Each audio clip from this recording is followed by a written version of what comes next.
Court game যে কোনোভাবে দফা একটা। বাংলা গানের গুণী সঙ্গীত শিল্পী আসিফ আকবর বৈষম্য বিরোধী আন্দোলনে বেশ সক্রিয় ছিলেন তিনি। তার সন্তানকে নিয়ে রাজপথেও নামেন এই সঙ্গীত শিল্পী। 5 আগস্টের পর নতুন সরকার গঠিত হলে সরকারকে দারুণভাবে সমর্থন করেন তিনি। এমনকি সে সময় আসিফ জানিয়েছিলেন 3 মাস পরেই সরকারের আলোচনা সমালোচনা করবেন। বর্তমানে সেই ভূমিকায় দেখা যাচ্ছে আসিফকে।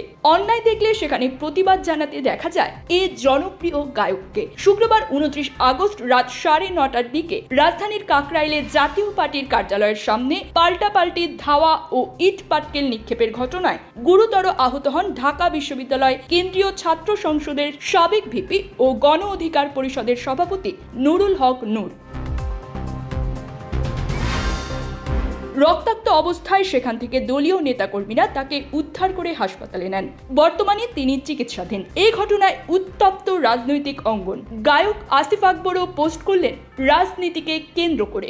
শনিবার 30 আগস্ট ফেসবুকে এক পোস্ট করেন আসিফ, যেখানে রাজনৈতিক দলের নেতাদের নির্লজ্জতার কথা উল্লেখ করেন তিনি। নিজের পোস্টে আসিফ লেখেন, আগে ভাবতাম রাজনৈতিক দলের মন্ত্রীরা দায় নিয়ে পদত্যাগ করে না, তারা নির্লজ্জ।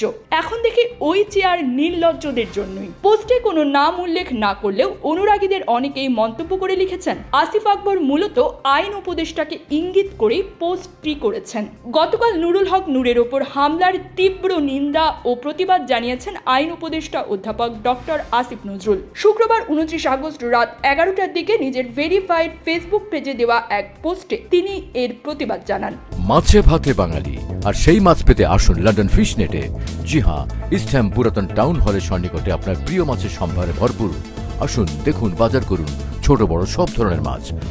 বাহ, একই ছাদের নিচে প্রয়োজনীয় সবকিছু পাওয়া যায়। আসিফ নজরুলের সেই পোস্টে মন্তব্য করে ক্ষোভ জানিয়েছেন অনেক ফেসবুক ব্যবহারকারী।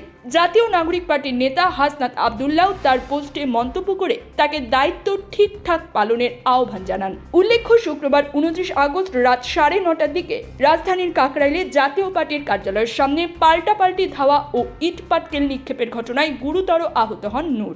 রক্তাক্ত অবস্থায় সেখান থেকে দলীয় নেতাকর্মীরা তাকে উদ্ধার করে হাসপাতালে নেন। সামাজিক যোগাযোগ মাধ্যমে ছড়িয়ে পড়া একাধিক ভিডিওতে দেখা গেছে নূরের মুখ থেকে বুক পর্যন্ত রক্তাক্ত। তার নাক ফেটে যায় এবং তাকে স্ট্রেচারে করে হাসপাতালে নেওয়া হচ্ছে। বর্তমানে নূর আইসিইউতে চিকিৎসাধীন রয়েছেন। তার জ্ঞান ফিরেছে বলেও নিশ্চিত করা হয়েছে তার ফেসবুক পেজ থেকে। News desk, UK BD Times.